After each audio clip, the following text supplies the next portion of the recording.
Hi folks, how are you doing? Hello, how is everybody? Hi Steve Wolfbrandt. Let me get back to the beginning here. Hi Dolores. Hello Steve. Joy Ramsey. Hi, how are you Joy? Dale Weaver. Hey Dale, how you doing?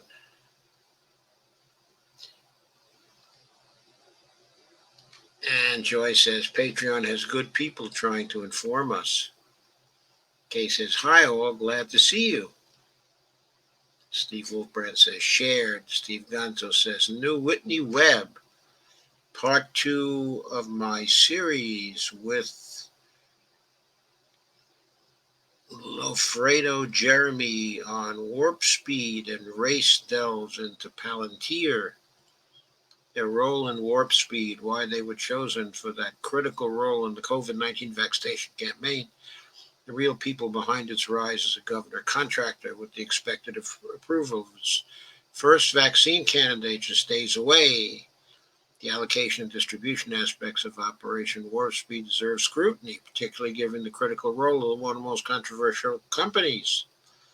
Very true. Steve Wolfbrand says, hello, Kay. How are you? Steve says, Steve Wolfbrand says, love Whitney. Kay Clark Ride says, I'm okay, Steve. How about you, buddy?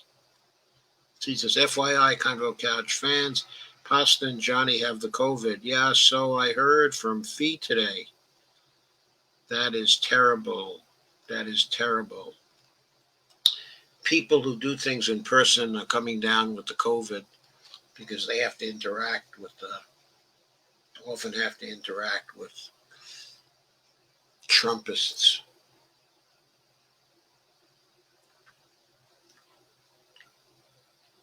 Johnny Tsunami.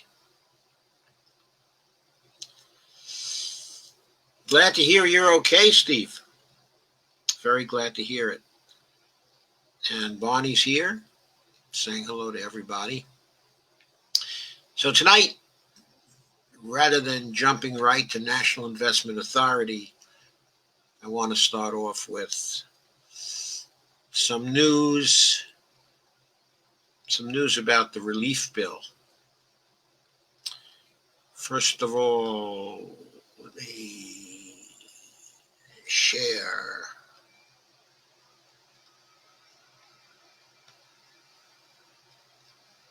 Let me share an article from Common Dreams a couple of days ago.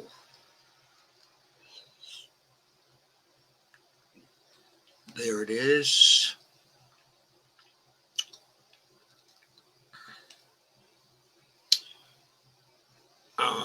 We have,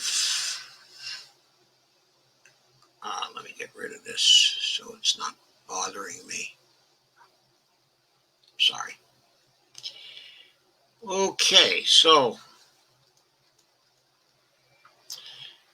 this was a piece by Kenny Stansel on Saturday, December 5th. There's a picture of people who are in need. And a quote from Ayanna Pressley.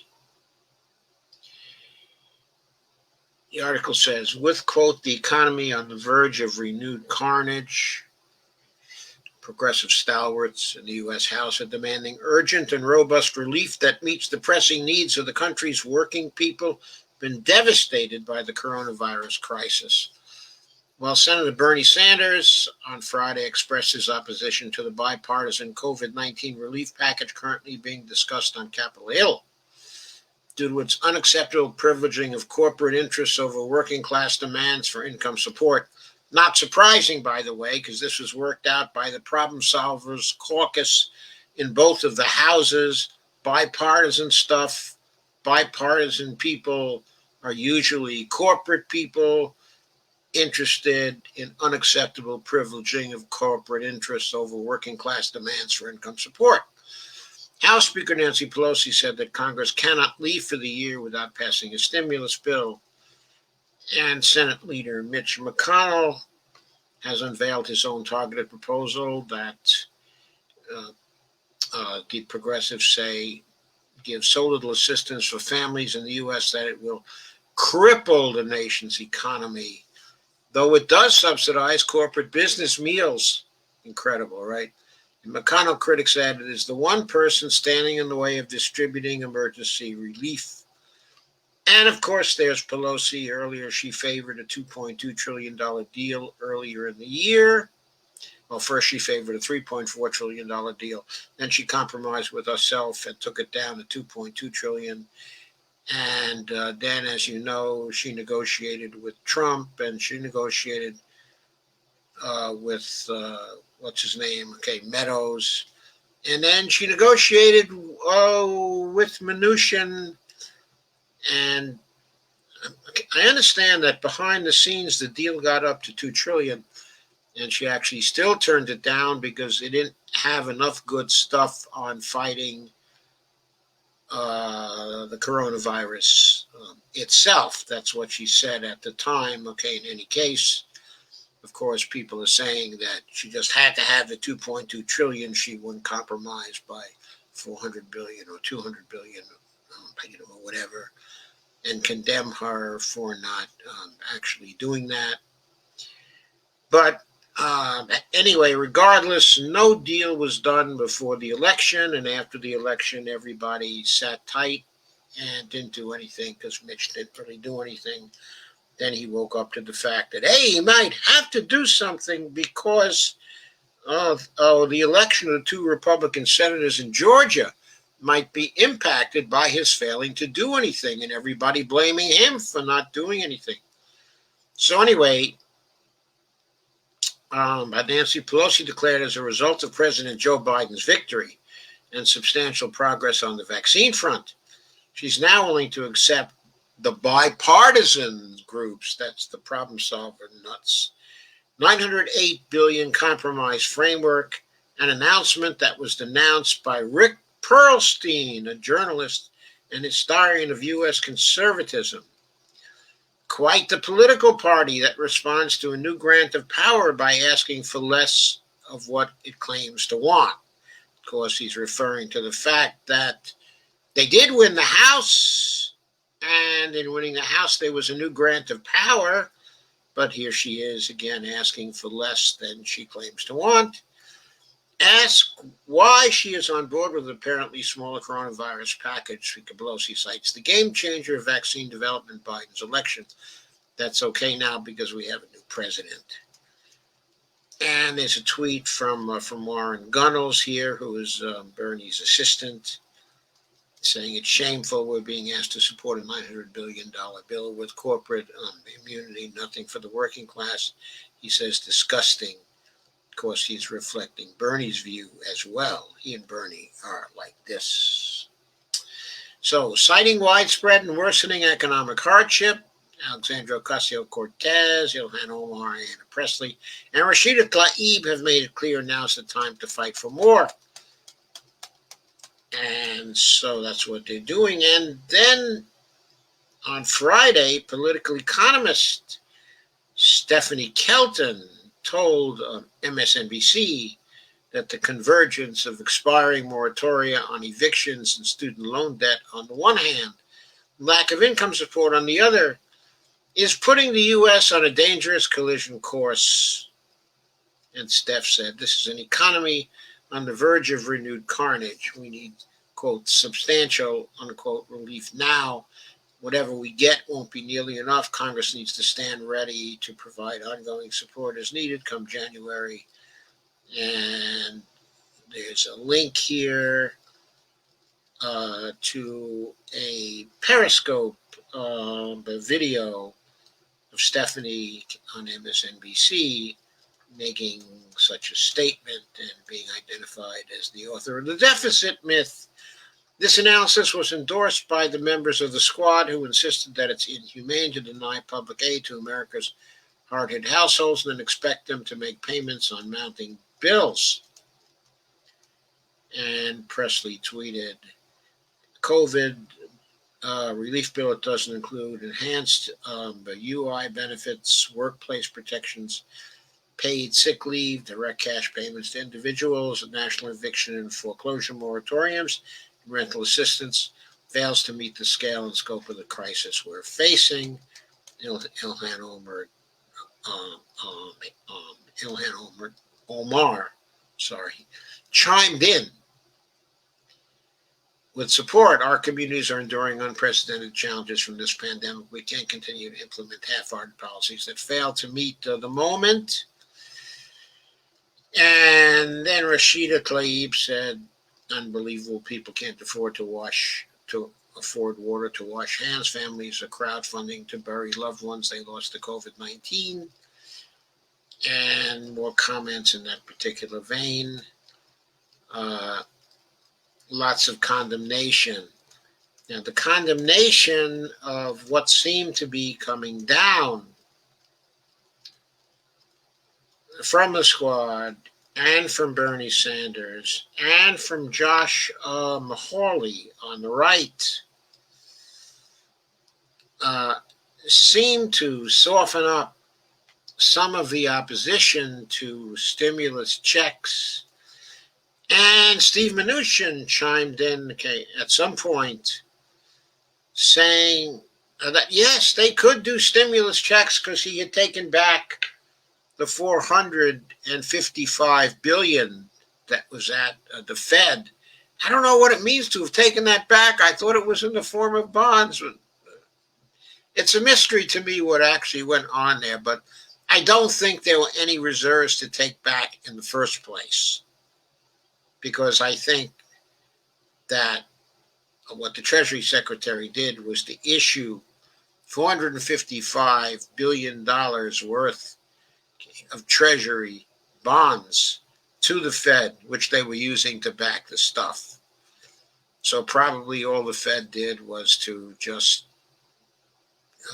return the securities, if they were actually printed out even, or just say, okay, you have it back, we don't have securities anymore. I don't know what the hell they did. After this all is over, maybe we can examine the mechanics of exactly what they did.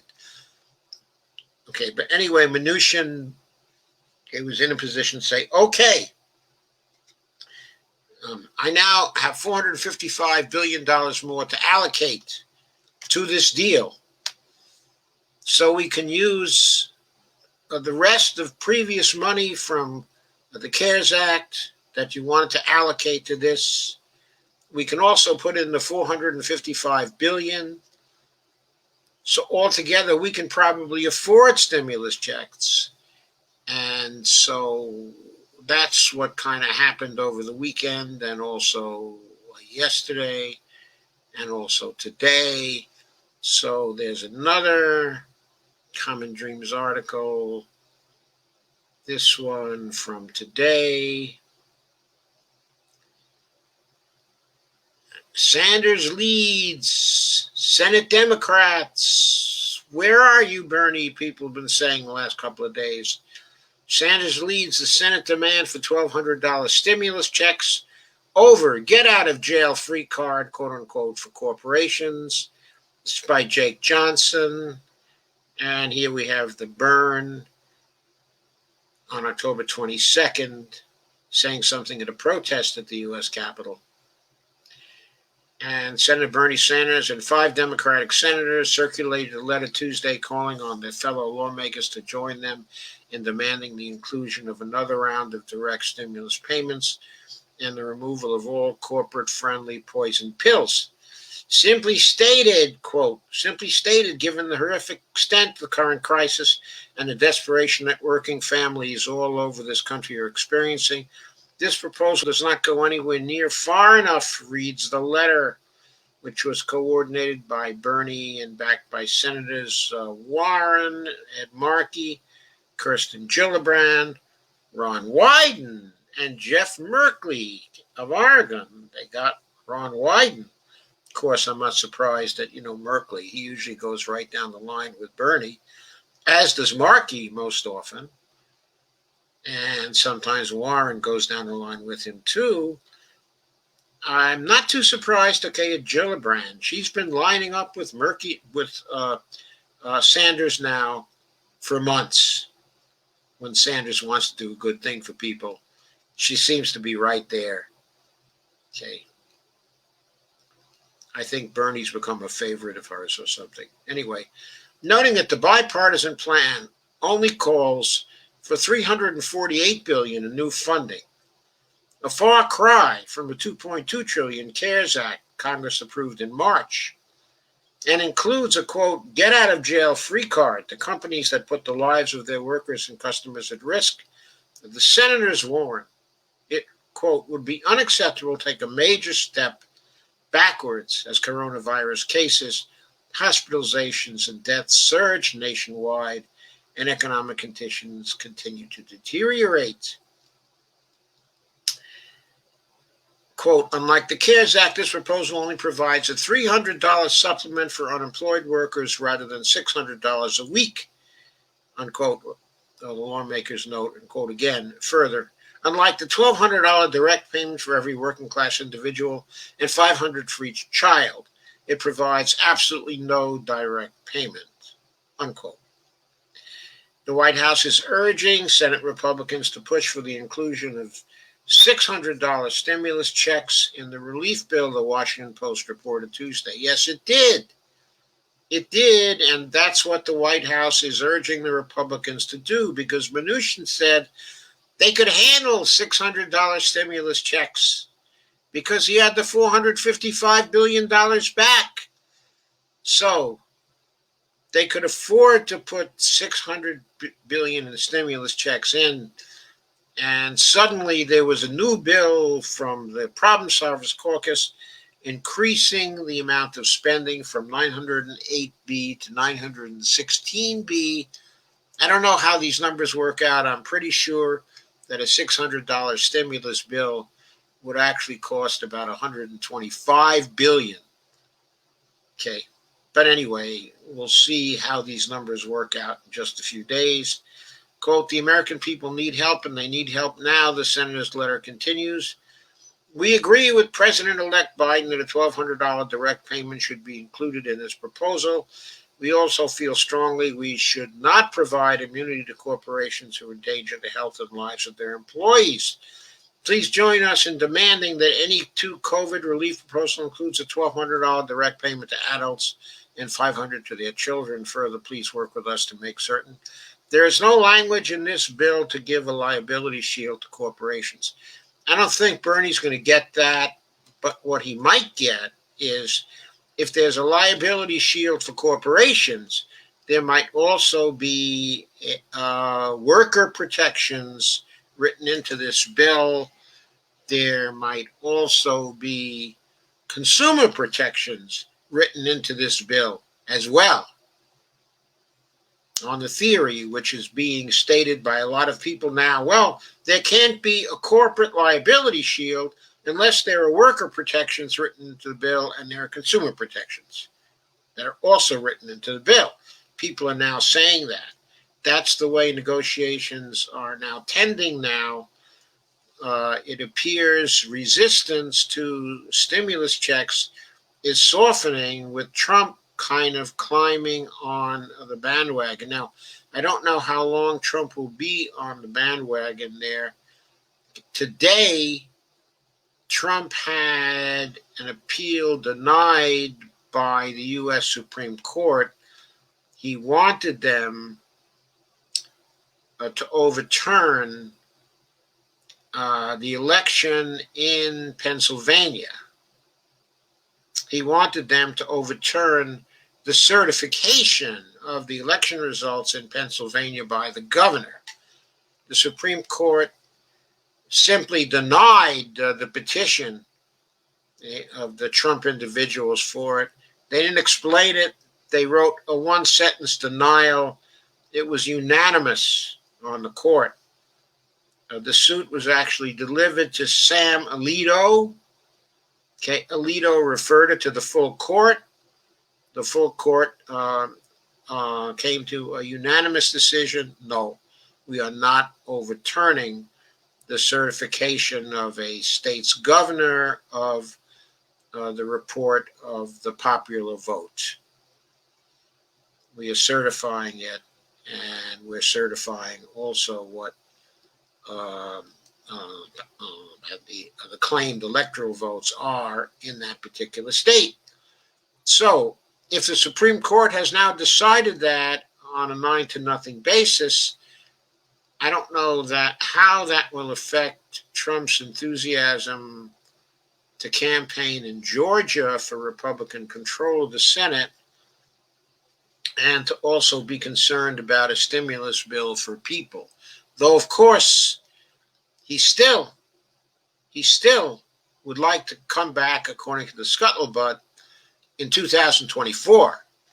So he may want to have a stimulus bill passed now and claim that he's due credit for the passage of the stimulus bill. Also, Biden is now calling for a $1,200 stimulus bill. Trump's been calling for a $600 stimulus bill. Maybe Trump tomorrow will call for a $1,200 stimulus bill so he can match Biden. Okay, because maybe if he doesn't, then in 2024, Biden can say, or whoever's running in 2024 can say, look, there was only a $600 stimulus bill in 2020 because you didn't advocate for a $1,200 stimulus bill. I'm just sort of speculating about that. But, it's a little crazy now. Everything is flying all over the lot, okay, in Washington. They're talking about putting the relief bill on the funding bill for the government as a rider right now, as an amendment, okay, to the funding bill. They want to get everything done now in a very short time so they can all go home for Christmas.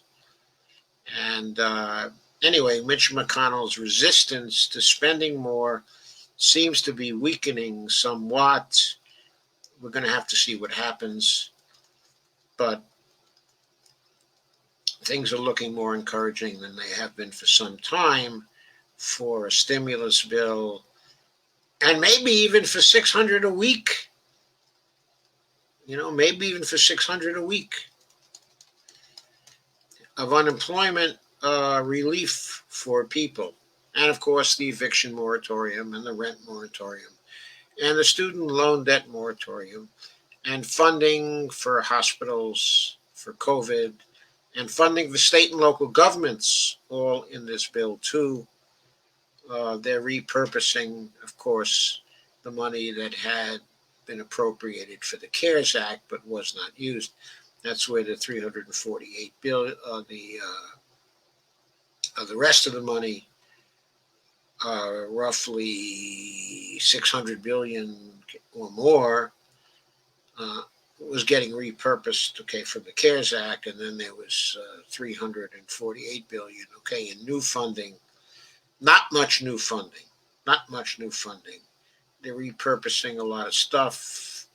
Not sure what they're going to do. They're acting, of course, as if there are solvency problems and as if the federal government doesn't have enough money to pay as much as people want right now.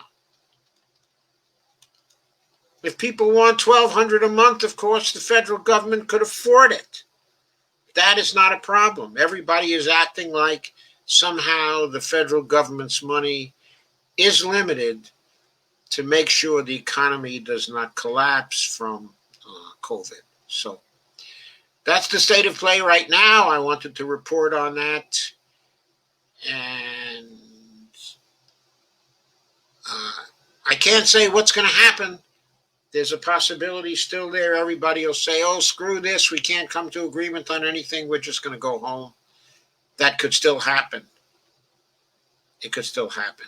I don't know what's going to happen. Because Mitch just wants to blow up the whole place. And he would be really in the tank for blowing up the whole place, except he wants to win the elections in Georgia.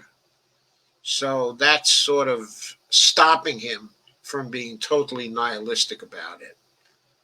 he probably knows that if there's no relief bill, and he's to blame, those two senators in Georgia, it's going to be open season on them. That's probably what he's thinking.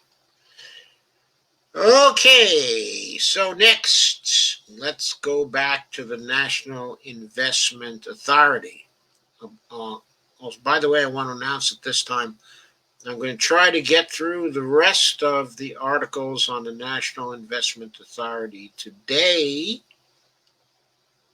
right now, but tomorrow I'm going to have the person who originated the idea for a National Investment Authority, the co-author of Saul Omarova, Bob Mahocket, will be my guest on the show tomorrow, and he will comment on this roundtable. Okay, I'll be interviewing about his thoughts on the roundtable, and I'm quite sure he's going to have plenty to say about it. So you can look forward to that. It'll be at 9 p.m. tomorrow, scheduled for 9 p.m. until this time. At this time. Okay, so the next piece in the roundtable is called "The New Economy Will Be Built by Movements," and it was written by Isabel Estevez, Ben Beachy, and Rihanna Gunn-Wright on December 2nd, 2020. I believe, if I'm not mistaken, that the authors are from Consensus, the think tank that stands with Ocasio-Cortez and with the squad, and is basically dedicated to big ideas on the left. So,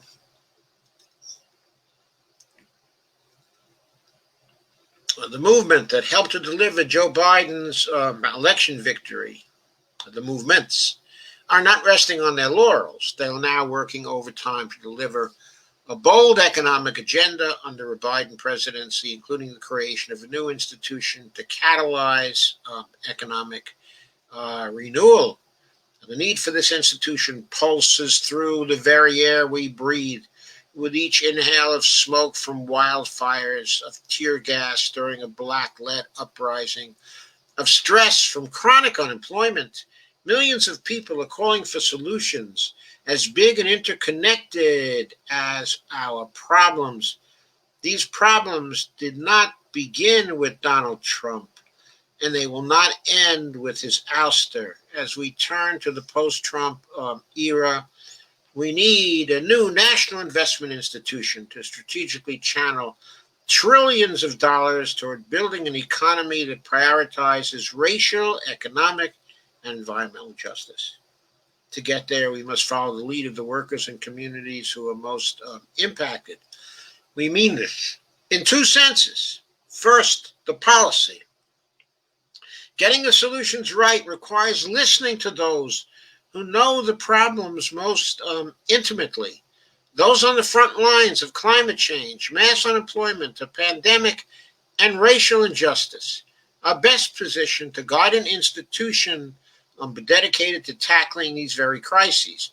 While we all say we want equity, quote unquote, if impacted groups aren't at the center of a new institution, it'll be a definition of equity by and for elites. Right on. Second, the politics. The movements are essential not only to get this right, but to get this done. We will win the fight to create such a transformative institution only if movement groups that represent frontline workers and communities, including unions, racial justice organizations, and climate and environmental justice groups are pushing for it. Cross-movement backing for a new institution is critical to getting this bold idea across the finish line in Congress. Over 250 of the nation's largest union, racial justice, climate, and other grassroots groups joined in September with over 100 members of Congress to urge the creation of a new institution as part of the Thrive agenda. Thrive offers a bold and cohesive economic renewal plan backed by a movement of movements and a strong majority of voters to put 16 million people back to work. I think we need to put more people back to work than that. Building an economy that fosters justice, not crisis.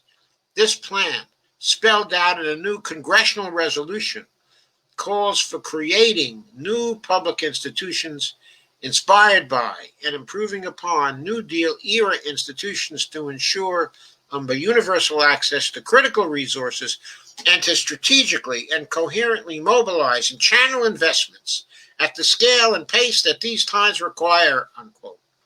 As Saul Omarova has rightly argued, the U.S. federal government lacks an institutional home for democratically crafting a coherent long-term strategy for economic development.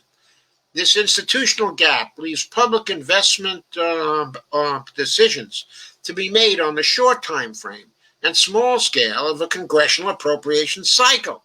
The resulting investment programs are scattered in silos across federal agencies, often invisible and inaccessible to the people they're meant to serve. The absence of a well-defined long-term public investment strategy also makes it difficult to lure private capital away from counterproductive investments, such as the real estate speculation, and towards broadly shared objectives. To solve these problems, increased public investment, financial regulation, and Federal Reserve reform are necessary and urgent, but they are not sufficient. And the solution is clear to scholars and movement leaders alike. We need to create a national investment institution to achieve the scale, coherence, and long-term vision required to implement an investment strategy that achieves public interest goals. But whether such an institution will serve the public interest or simply exacerbate existing inequities depends entirely on whether the public has the power to shape it, particularly the workers and communities who have spent decades crafting alternatives to the unjust status quo. In the language of the Thrive agenda, a new institution needs, quote, democratic governance and accountability to correct the systemic misallocation of resources and by representation, unquote. To realize this power shift, three elements of the institution's design will prove critical. First, the institution's statutory mandates. Its legally binding long-term goals should be shaped by representatives of communities impacted by chronic underinvestment, including unions, indigenous groups, and racial and environmental justice organizations. With firsthand authority on our nation's most glaring investment needs, these actors are well positioned to precisely identify institutional goals to tackle poverty, unemployment, the climate crisis, toxic pollution, and racial, economic, and gender inequity. To ensure democratic accountability, these statutory objectives should be paired with equitably designed and transparent metrics of progress that enable public evaluation and oversight. Second, equitable representation in the institution's design should translate into equitable decision-making power in the institution itself. The representatives of impacted communities must compose a large majority of the institution's governing board. This is essential to get the investment priorities right. There may be 1,000 interpretations of the specific investments needed to achieve goals, such as eliminating toxic pollution.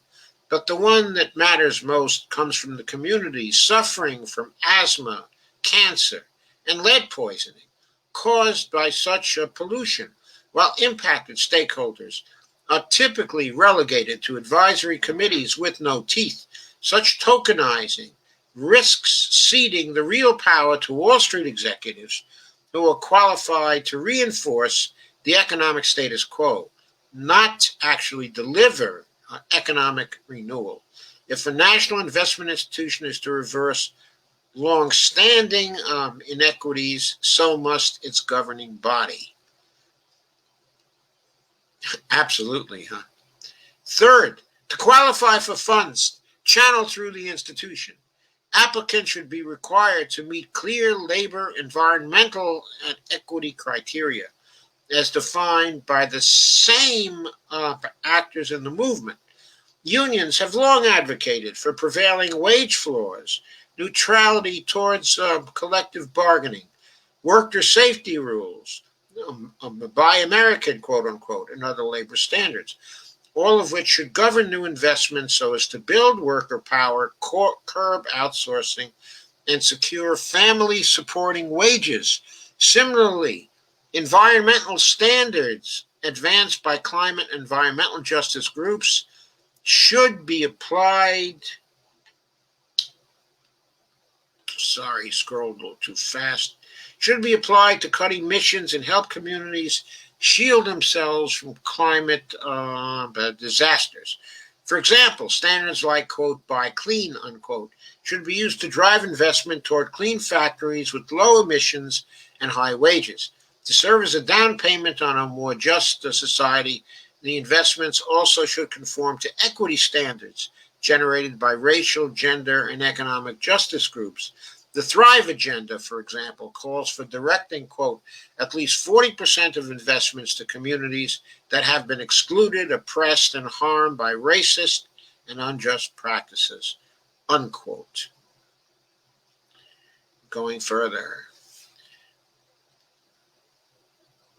The movement actors are central, not only to the design of a new institution structure, but its specific investment priorities as well. Okay, much of the work to identify those investments has already been done. The movement for Black Lives, for example, has specified investments to support Black ownership of businesses, land, and wealth by unions and environmental groups in the Blue-Green Alliance have detailed investments to create good union jobs by building clean and affordable public transit, replacing lead pipes, expanding wind and solar power, upgrading our buildings, and boosting manufacturing of clean technologies. Environmental justice groups, meanwhile, have laid out specific investments to eliminate toxic pollution and to remediate the health impacts of long-standing environmental racism. Communities on the front lines of the climate crisis have formed the United Frontline Table to call for bold investments in a regenerative economy, covering everything from energy democracy to food sovereignty.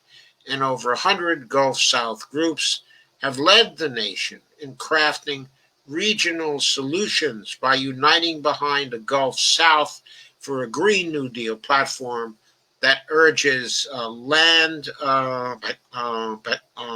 reparations, sustainable fisheries, and other locally rooted investments. Recent economic analysis shows that these concrete movement-backed proposals would create millions of family-sustaining jobs, enough to end the unemployment crisis. They simultaneously would slash pollution and build climate resilience, with benefits going first and foremost to Black, Brown, Indigenous, and working-class communities. Together, they form an institutional blueprint for investing in racial, economic, and environmental justice, the building blocks of economic renewal.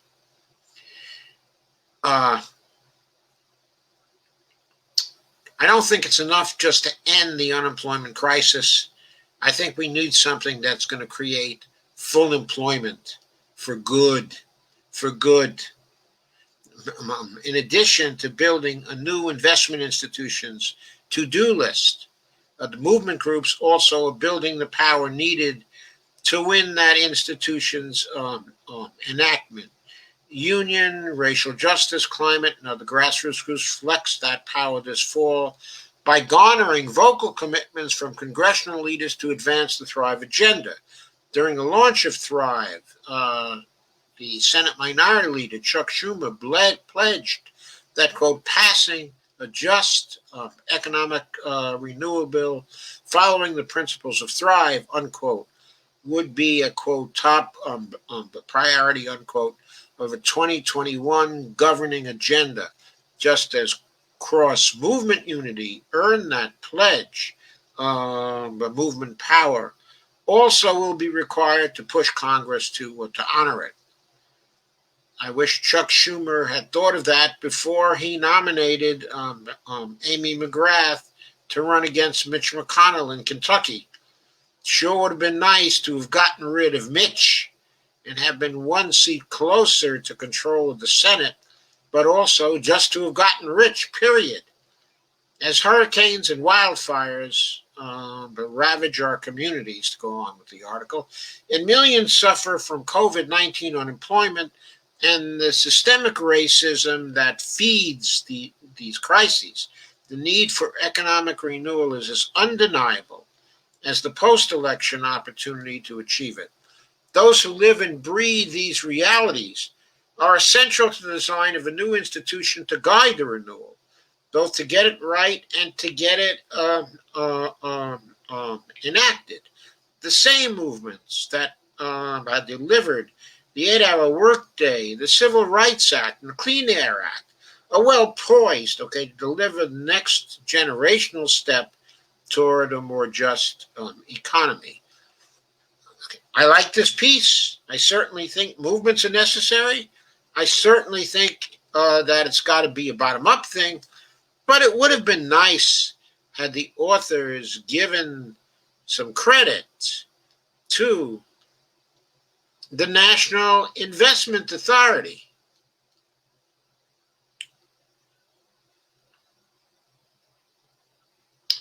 Anyway, Isabel Estevez is Senior Policy Advisor of a Living Economy at the Sierra Club. Ben Beachy is Director of a Living Economy at the Sierra Club. And Rihanna Gunright is Director of Climate Policy at the Roosevelt Institute. I could have sworn that she was at Consensus.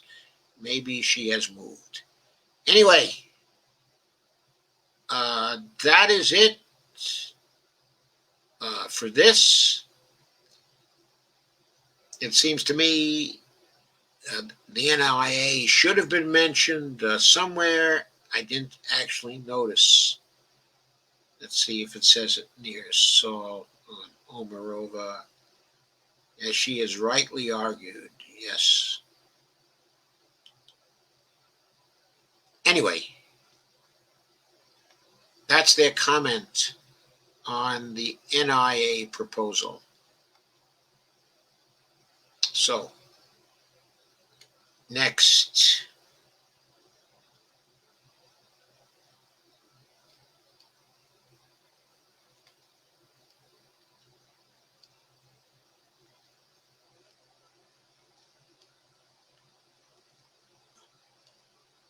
We have another piece from the American Prospect from the Roundtable called Why Muddle the Public Side of the New Deal? And this is by Mark Paul on December 2nd, 2020. To refresh your memory, Mark Paul is a professor, and he is one of those who has co-authored work on the job guarantee, I believe with Sandy Darity and also Derek Hamilton.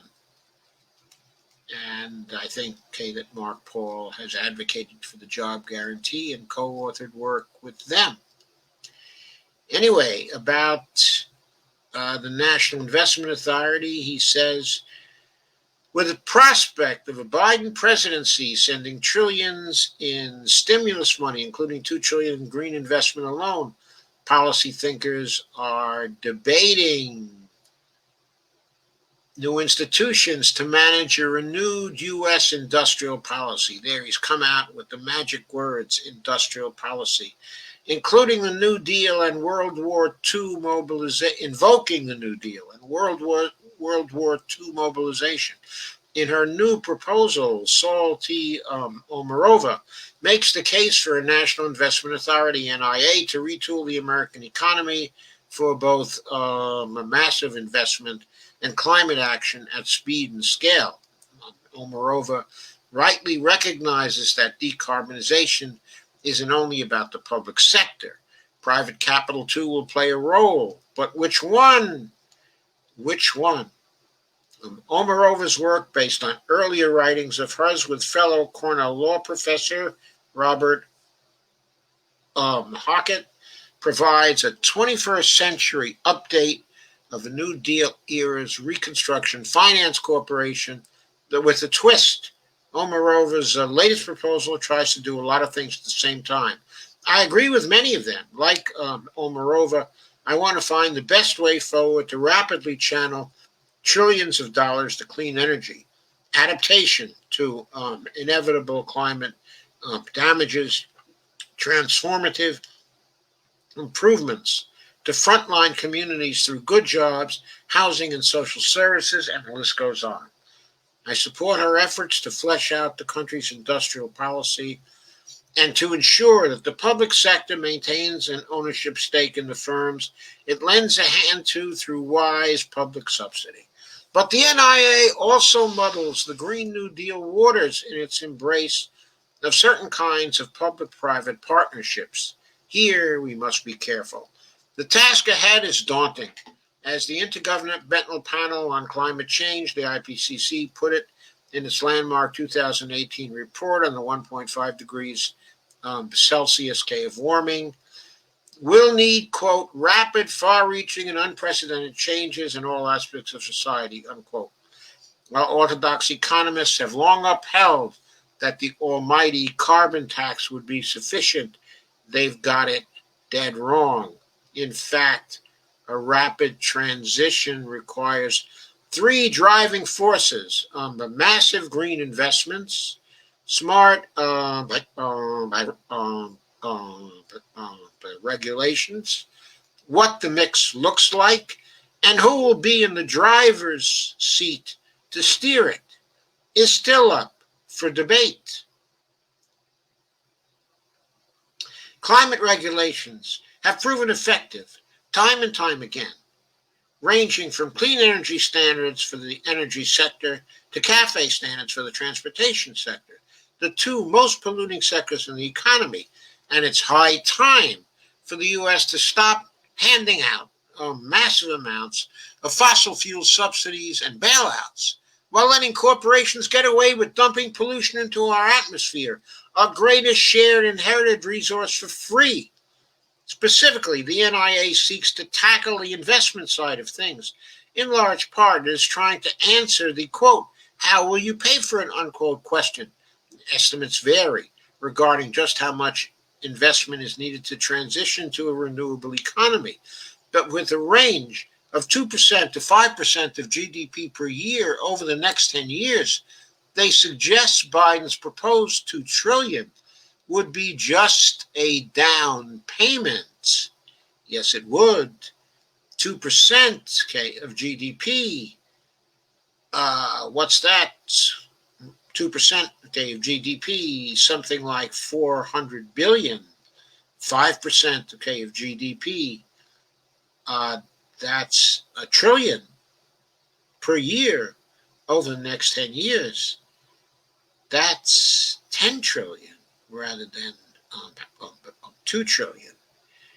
And even 400 billion over 10 years would be 4 trillion. Actually be more, because GDP would be increasing for each of those years. So the percent would come to more in absolute dollars. I've detailed my concerns regarding the NIA proposal in previous writing with Daniel Aldana Cohn. Here are my main areas of praise and apprehension. There's agreement regarding the idea of a green bank. On the public side, many state and local governments have to pay significantly higher yields on bonds than does the U.S. government.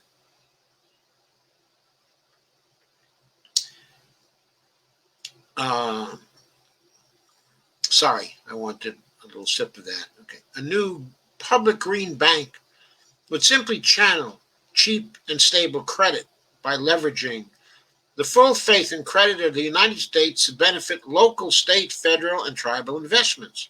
Rather than going to the municipal bond markets, localities could simply borrow directly from the Green Bank. By reducing the cost of credit, the Green Bank will speed the transition for public entities. Um, One other function could be lending to private sector decarbonization efforts, but many of which face financing constraints. Here, the government would lend directly to private entities for efforts ranging from scaling production to weatherization to the electrification of buildings and vehicles. Second, the NIA would create a National Capital Management Corporation, or NICI MAC, quote unquote, take on riskier investments. Omarova sees this as essentially a public option for private equity, which would place greater public control over investment. The devil, as always, is in the details. Omarova seeks to structure Nicky Mack like a, quote, uh, uh, uh, uh, like a typical Wall Street asset management, unquote, entity, with the goal of, quote, soliciting private investors, pension funds, insurance companies, by university endowments, foreign sovereign wealth funds, and so on, to purchase passive equity stakes in its funds, unquote. While some of these funds will be invested in private enterprise, much would be directed towards public projects. Let's break this down. The premise is that there are private investors right now who lack solid, stable, profitable outlets for investment. Something like blue chip um, uh, manufacturers might have offered in an earlier capitalist era, such as IBM in the 1940s and 50s. But because of structural shifts in the economy, e.g., financialization, these options can't soak up all the capital that's sloshing around. So instead, it increasingly moves into speculative sectors like luxury housing that often sits empty, or exotic financial products that have no social benefit and are highly risky to both investors and the economy. So, according to Omarova, there is basically excess capital looking for a stable home. At the very same time, we have an austere U.S. public sector with low levels of public investment, crumbling infrastructure, and a Green New Deal that's piling up proposals requiring significant financing. So the proposal is some old fashioned matchmaking. Steer the errant capital into good productive uses. But much of what needs funding doesn't and shouldn't come from revenue streams. Some social needs are not profitable, like a Green New Deal for public housing, landscape restoration, and public leisure infrastructure, the retrofits to public buildings, and countless other ideas for nonprofit public uh, infrastructure. Moreover, assumes that the public can't afford to do this on its own. How then will the private capitalists be repaid? Moreover, thankfully, doesn't propose the privatization of public goods. Instead, she aims to utilize financial engineering for social purposes. Experts would determine the fraction or overall economic growth enabled by these investments. Nicky Mack would then pay back private investors on that basis. The returns might not be that high, but they would be stable. In a low growth, low interest rate economy where we are and are likely to stay, this should be an attractive part of a private portfolio. But is it really the case that the U.S. can't raise its level of public investment, currently just over a third of the gross domestic product, to over 40%, a level closer to the stingier West European countries, perhaps even higher? True, that would require political mobilization, potentially taking money and power from the wealthy through taxes and by regulation, and dramatic changes to how the government works. Then again, we live in an exceptionally unstable moment where the old rules are clearly broken. What's more, Omarova's proposal also implies either a radical overhaul of economic governance or a technocratic, elite driven process. This is worrisome. I'm not convinced, that an NIA would be staffed by leftist economists with the public's interest in mind. On the contrary, it's easy to imagine in practice the old revolving door between Wall Street and the White House's economic leadership team. Good intentions have been yielding disappointing at best results in public-private partnerships for decades.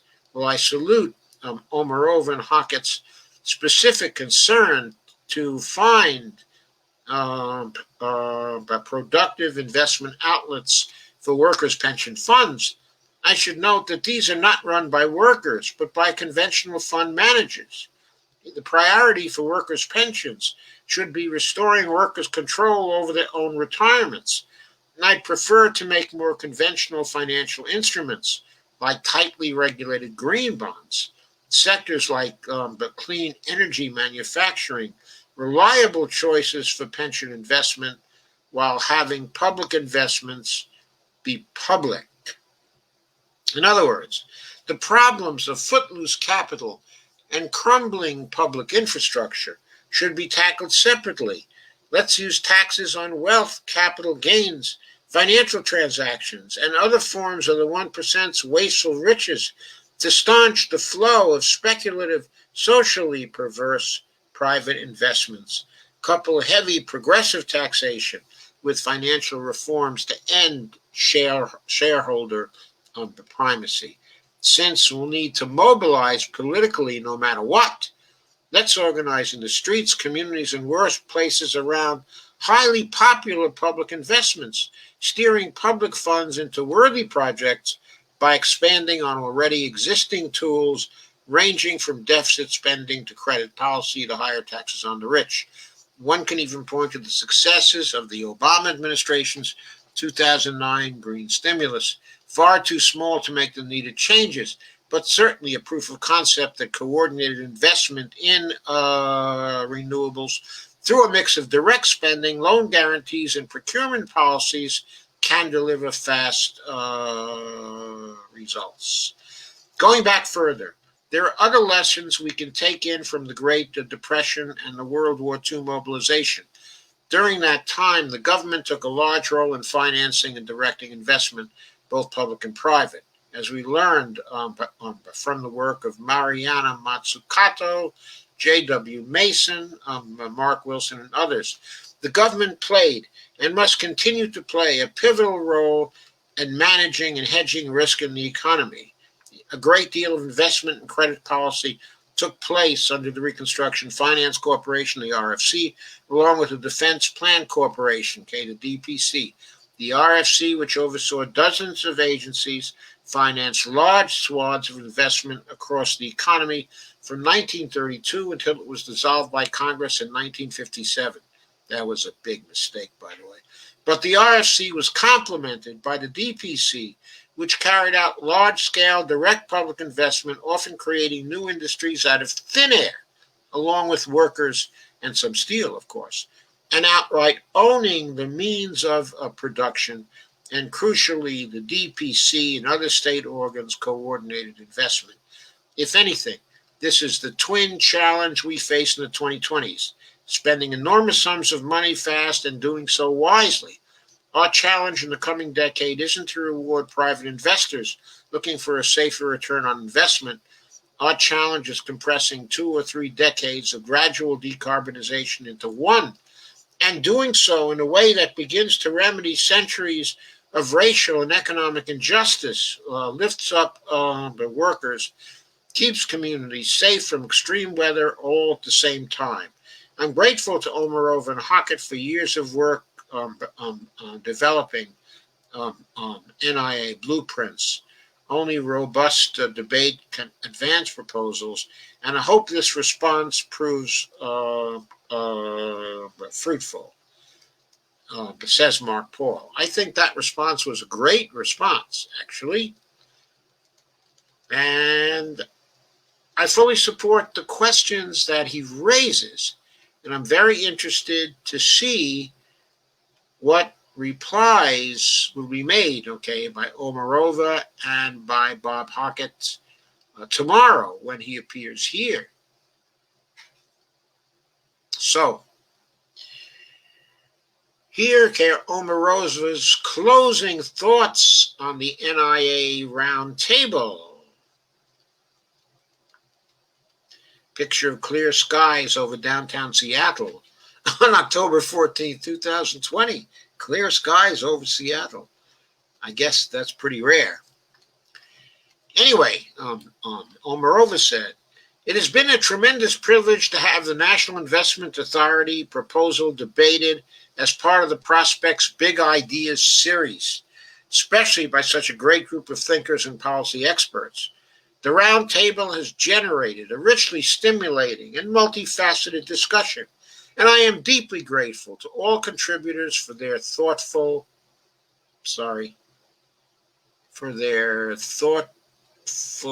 and intellectually sharp engagement with the NIA idea. At the risk of oversimplification, I would divide the roundtable responses to the proposal into two categories. One focused on the NIA's institutional design, and the other questioning the political payoff of pursuing the idea. The essays by Palladino and Estevez, Beachy, and Gunn Wright embrace the need for an NIA-type institution, but challenge us to think through difficult design issues, especially with respect to the NIA's governance and potential distributional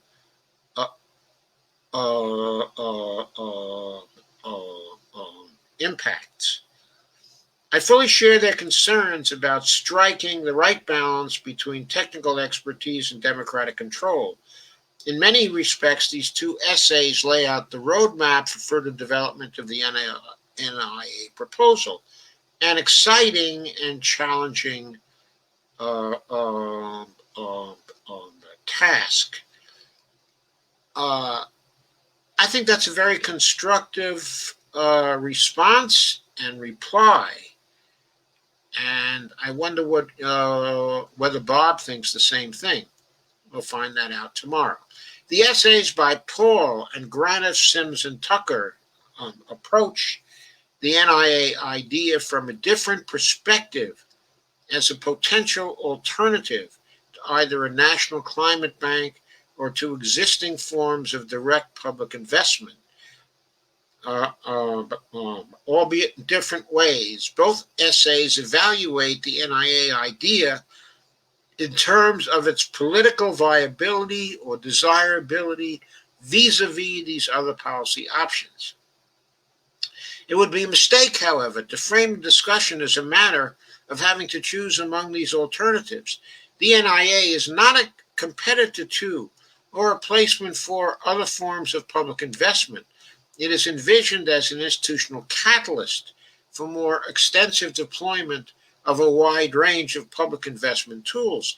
Thus, a mission-focused national climate bank could be either part of the NIA or its standalone partner in the common cause of financing the transition to a clean economy on a national scale, much like Granoff, Sims, and Tucker. I hope to see the effort to establish such an entity succeed in the near future, so it could potentially grow into a more capacious NIA in the future.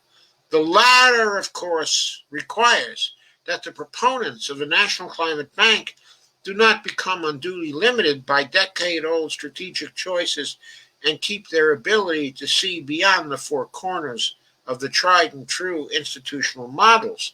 Even more fundamentally, the NIA is not a substitute for, but a complement to direct public investment in green infrastructure. The NIA is simply an institutional mechanism for publicly coordinated and publicly managed investment in public infrastructure. It is designed to operate separately from traditional fiscal policy channels and to use a broader set of investment tools. Contrary to Paul's interpretation, however, creating this dedicated infrastructure finance channel is not driven by, quote, how to pay for, unquote, questions or, quote, the public can't afford it, unquote, uh, unquote, assumptions. The federal government can afford, quote unquote, to invest in infrastructure, but our current legal and institutional arrangements for making investment and hence spending decisions make it extremely difficult to invest the needed amounts of federal money quickly, efficiently, and without fear of reversal in the following fiscal year. In this sense, the NIA proposal responds to complex structural dynamics that currently hamstring our fiscal policy. It aims to supplement and relieve current pressures on the treasuries and other federal agencies' infrastructure spending. This also explains the complexity of the proposal criticized in Paul's essay. Despite the popular distrust of financial engineering, the NIA proposal deliberately repurposes sophisticated financing tools to facilitate a massive investment in projects that would benefit our most disadvantaged communities. To overcome the dictates of commercial viability, quote unquote, we may need to sacrifice our personal preferences for the simple and the familiar. Doing more of the same by pumping more grants, loans, and guarantees into existing market structures is not necessarily going to result in better allocative decisions. I'm not sure Mark Paul was suggesting quite that. That is, pumping grants, loans, and guarantees into existing market structures. I think he was for creating different structures, but I think he meant that those structures be new institutions funded directly by the federal government.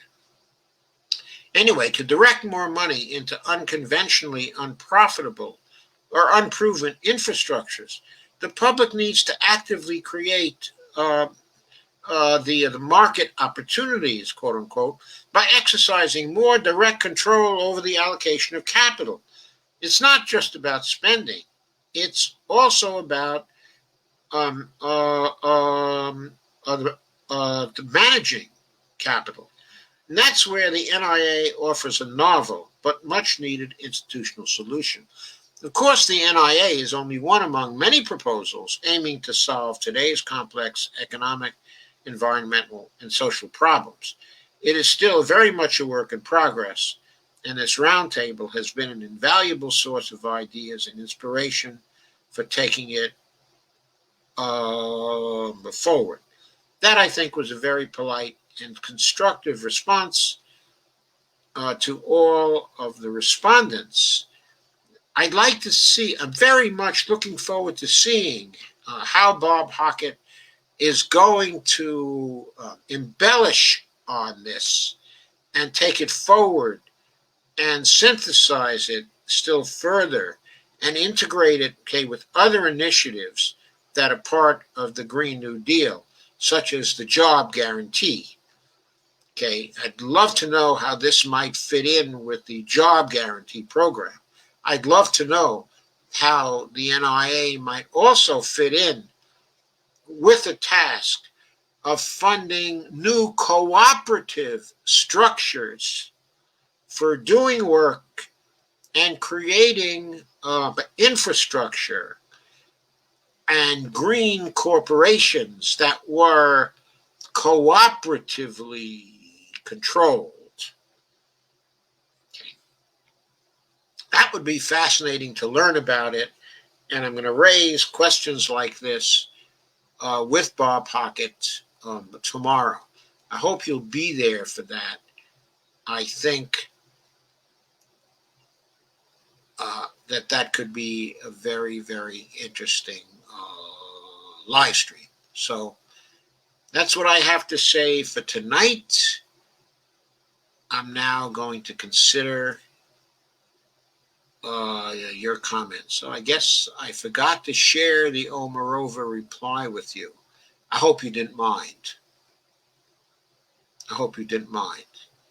Anyway, I guess some of you did mind because there are only 6 people here in what I thought was a tremendously interesting live stream. Anyway, we'll take the comments from here anyway. Steve says, hi, Bonnie. Dale says, hi, Bonnie. Nice to see you. Kay says, hi, Bonnie. And Jeffrey Denton says, hey, Firestoners. Hey, Jeffrey. Steve Wolfbrand says, hope your daughter is staying well, Doc. It's a bit dangerous in Los Angeles now. I know. She has been well. We've been a little concerned about her. She moved into a new apartment just now, and I'm hoping she kept safe while she was doing so. She's in there. We haven't been able to talk to her because she was a little tired from the move, and so we wanted to give her a chance to recover. We just kind of ascertained that she completed it and that she's all right. So she had been staying well before the move. I hope she certainly continues to stay well. I know she's very careful about COVID. Kay says, take care, Steve. Steve says, I will. Yes, Steve, take care. Everybody in LA, take care. Everybody all around the country has to take care. By the way, I did want to take one final look. As long as we're talking about COVID, I'm going to take a final look at the results for today. It should be pretty final anyway. From the Worldometer site. For the U.S.,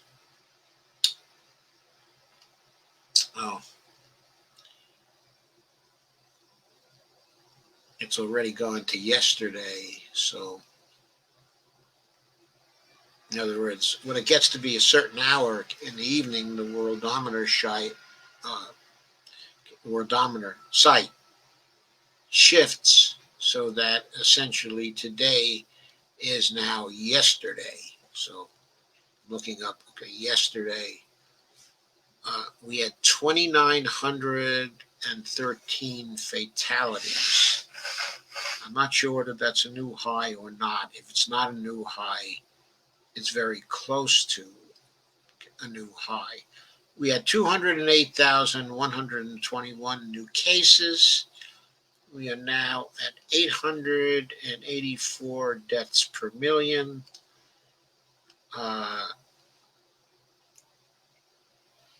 We are closing in on Slovenia. We are 12 behind Slovenia right now.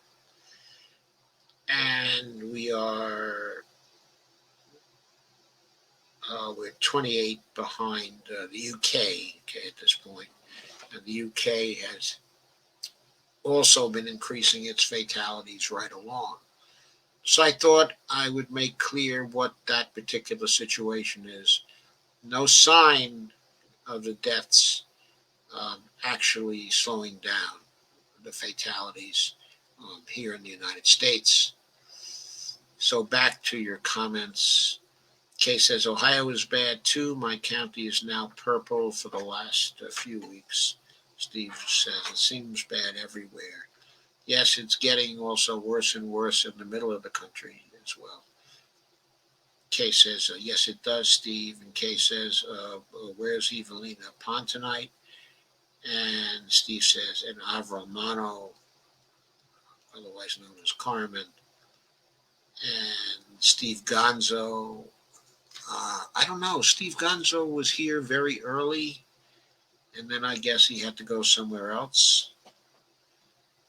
And Steve says, did I miss something at 9:25? Steve says, I'd take $50 right now. Laugh out loud. Steve said, didn't see you here, my friend. Sorry. Dale Weaver says, yep. Steve Wolfburn said, I'm actually fine. I just wish they'd help that really need the help. And Russ says, that's a good point about the senators in Georgia. Hi, Russ. How you doing? Steve says, a guest. Kay says, sounds great, Joe. Steve says, we have the technology. Steve says, I think my dad and uncles work for the WPA, okay, the New Deal. They loved FDR. My dad never worked in for the New Deal, but we loved the New Deal also. And we loved FDR. He was a real hero in my family. And Kay says, my parents weren't onto politics at all till I dragged them into it in the 60s. I laugh out loud, but at least they listened and learned from me. Back then we thought Vietnam was a mess, and it was, but not close to the mess we have now. And so Bonnie has joined me here right now. Steve said, but my dad had 5 brothers. They all left home so as not to be a burden. They rode the boxcars. Dad joined the circus. Then they joined the WPA. Then they fought World War II. 5 stars in the window. One brother was too young. They all survived, even though seeing extreme combat. My father liberated the Buchenwald. That's amazing. I had some relatives, okay, in Buchenwald, by the way. Yes, I had some relatives who came over to the United States and lived with us for a little while they got settled here. We had a 5-room apartment, okay, in New York, and we had a steady stream of relatives coming over from Europe who stayed for a while till they found something, okay, in New York. And the particular relatives, okay, that I'm thinking of stayed in the United States for a while, and eventually they emigrated to Israel after about maybe 15 years in the United States. And Biden says, and Kay says, Biden needs to get Michael E. Mann, the climate scientist, to help on this. I'm sure he will. Steve said, my father hit the beach in Normandy, fought in the Battle of the Bulge, went that. Then AWOL with a Polish ballet dancer. Steve says, rest in peace, Pops. He must have had great spirits, Steve. Kay says, my dad wanted to go to war, but repulsive steel, as he called it, talked him into staying to help to build the war machine back then. Kay says, but back then the U.S. built the war machine themselves, unlike now. Steve says, they wanted me to fight in Vietnam. However, my dad said, fuck that shit.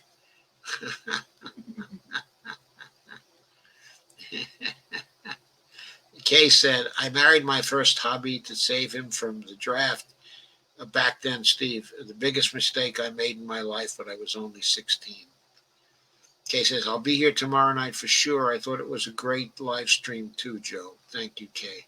Steve Wolfbrand said, after the Germans surrendered, they were sent to the East Coast, to the West Coast by train to go fight to the Japanese. Halfway through, the bombs dropped on Hiroshima, okay, and Nagasaki. Make your own decisions. I still don't know. End of story. Okay, Steve, you have quite a family, I think. You have quite a background, a heroic background. Okay, so, I dropped a progressive short take on Sunday about replacing Nancy Pelosi. I hope you got a chance to see that.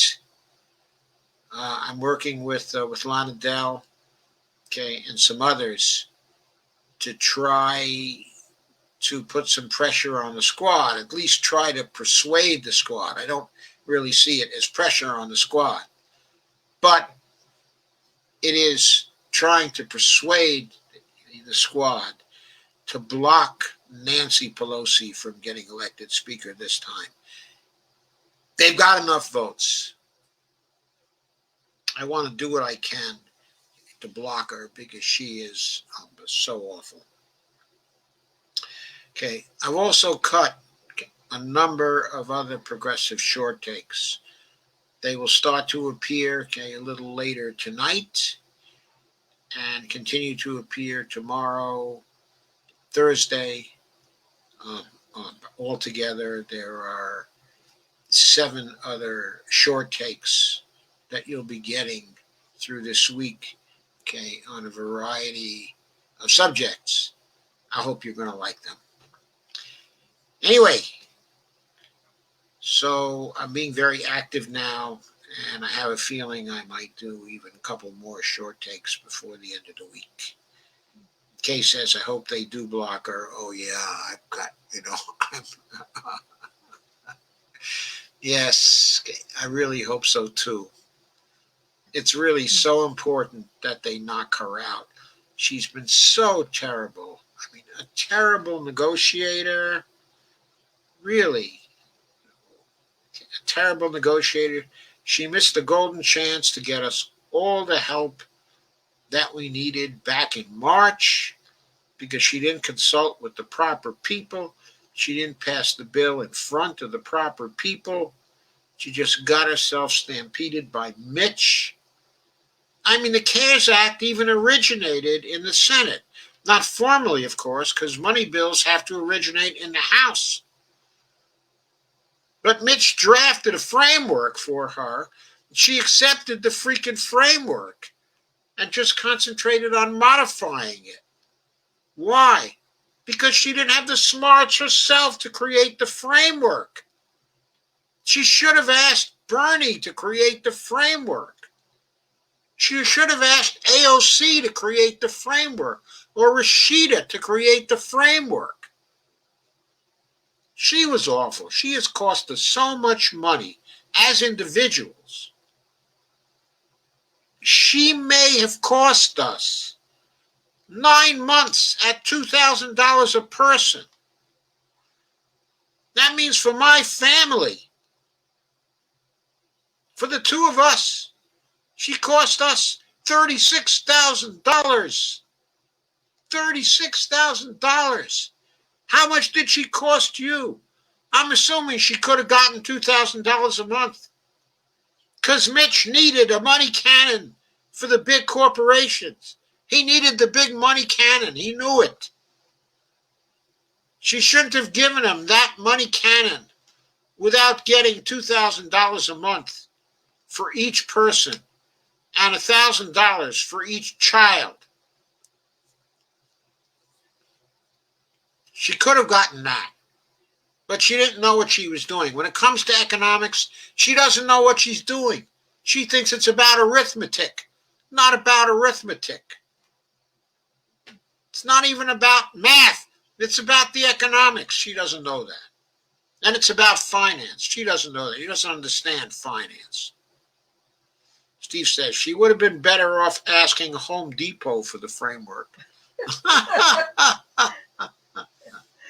I'm afraid I don't think Home Depot would have done a very good job. She needed to ask Rashida for the damn framework. Anyway, she needs to go. We need somebody more flexible, more open to all the caucus, not just to the problem solvers. She's open to the problem solvers. She's not open to the progressives. We need someone open to all sides who'll open up the floor and give the bills a chance to be aired and to be passed and to pressure the Republicans in the Senate. That's going to be needed whoever wins in Georgia. Whoever wins in Georgia, that's going to be needed. So that's got to happen. Okay, so I guess unless you have some other comments or questions, that's going to be it for tonight. Thank you for coming. Thank you for staying. Thank you for sharing. I'll be back tomorrow at 9 p.m. And between now and then, I'll also have some short takes for you, other than the replace. But Pelosi's short take, which I urge you to watch if you have not already watched it. And please do remember my Patreon account. I need more Patreon people. I have been losing people from my Patreon account. And okay, um, um, I really need to be increasing the income in my Patreon account over a period of time. So, if you can afford any little bit helps. And if you can't afford it, well, you can't afford it. It's difficult for all of us now, and I understand that. Steve says, Doc, you should do an alien show. The retired Israeli general in charge of space security and the former Canadian defense security are coming to confirmation. You need to follow this shit. Well, we actually do occasionally follow the UFO shit, maybe more than occasionally. And so I will be attending to this. I don't know whether I'm going to do an alien show or not.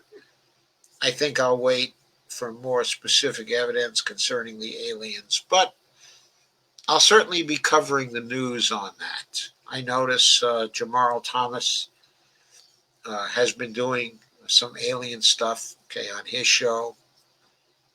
His is one of the shows that I look to as having a kindred spirit on there. So anyway, cases, thank you all for another great discussion. I love you all, and we love you as well, Kay. Thank you for coming. Steve Wolfbrand said, these are highly respected people.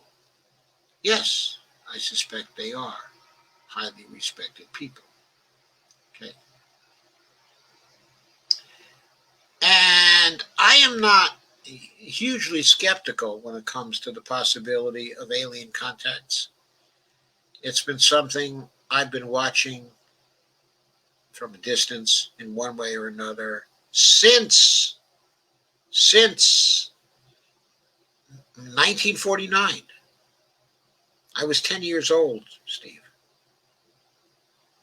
I started reading stuff about the flying saucers.